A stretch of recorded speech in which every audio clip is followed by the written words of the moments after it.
This is part 1 of a multi-part video series where I will be discussing Sword Art Online's major criticisms in detail. Watch the introduction episode 0 first if you haven't already. Let's just start with the elephant in the room, shall we? This is literally the most common criticism I hear, and it's kind of absurd for 2 reasons. First, the statement implies that harem is in some way inherently bad, worse than other genres, or qualitatively inferior. And why is that? Because this specific type of love story feels weird or wrong to you? Because its stories are for some reason predestined to be simpler, blander, and again therefore for some reason inferior? Some people do like harem, other people don't. But as with every genre preference, don't hate on other people for liking the stuff that they like. Second, and much more importantly, SAO is not a harem anime proper, and I will explain why. I think we should start by getting a better idea of what harem as an anime genre actually is. Let's pull up TV tropes. Harem typically features a high school aged male lead with at least 2 available girls who may be actively interested in him, but at the very least are bound by circumstances to be close to him. Typically, each harem member has a markedly contrasting personality, while usually the opposite applies to the protagonist. Consider how well Kirito and the girls and Klein fit this description. Yes, Kirito is a high school aged male. Yes, there are more than 2 girls with reasonably contrasting personalities. Yes, all of the girls are sort of actively interested in him. But that's about where the similarities end. First of all, as we will see later, Kirito is in no way a bland character. And second, most importantly, not all of the girls are in love with Kirito. This will come up time and time again, but for God's sake, people, read the freaking subtext, pay attention! I'm really unfortunate this is necessary, but here we go. Asuna is clearly in love with Kirito and he's in love with her. In Season 1, Episode 11, Asuna confesses her love and he does later as well. Lisbeth is briefly in love during what is Season 1, Episode 7 of the anime and Volume 2, Story 2 of the light novel. She explains herself that all that happened to me was an unusual adventure with an unknown partner, and my heart was surprised by it. My feelings weren't real, they couldn't be. One loves without haste, with attention and endurance. There's an entire long monologue about it towards the end of chapter 3 of that story, but to summarize, she only fell in love with Kirito due to the unusual circumstances, and the main feeling that remains towards him is one of admiration and friendship. In Aincrad in particular, she admires his friendly and caring attitude while playing a game that may at any moment kill you. Silica isn't ever really known to be in love with Kirito during what is Volume 2, Story 1 of the light novel. She simply feels affection towards him, which isn't the same thing, and he is like an older brother to her. Quoting Story 1, the second to last paragraph, "My big brother for one day."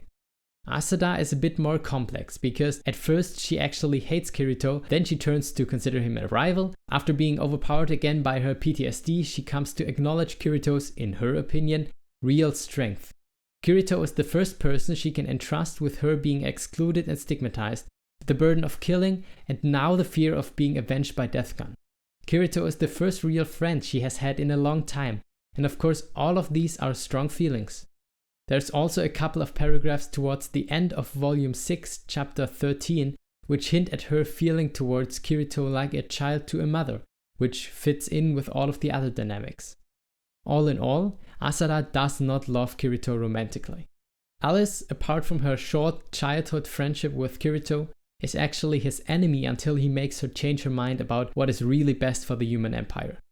After that, after seeing how he can defeat Administrator, how he is trying to save the entire underworld from the forces that wish to control it, to protect the people within it and also save Alice herself, she really sees him as a messiah figure.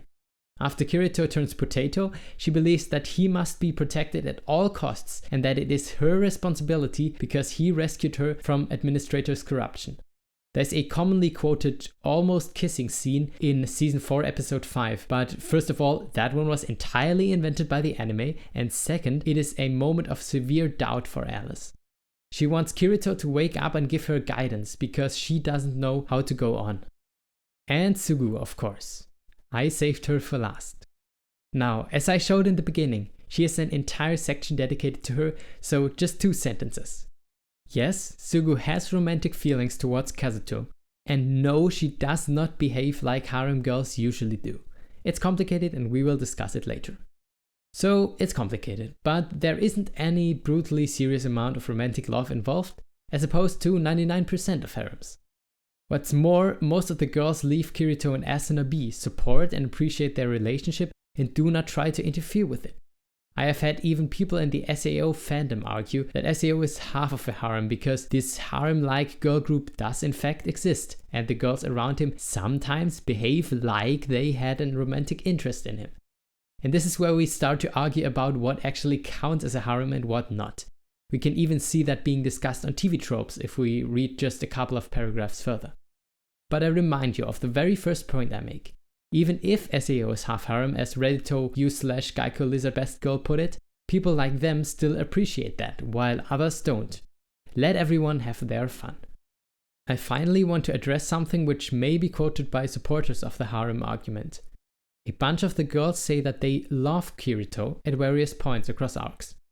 But I remind you that the word love is incredibly imprecise.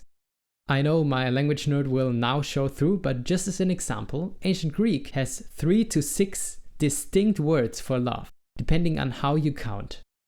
It's not exactly a stretch to say that love has several related but distinct meanings. Here, each of the girls feel a different kind of love or compassion towards Kirito. This video is part of a series discussing SAO's major criticisms. The next episode should be on screen right now.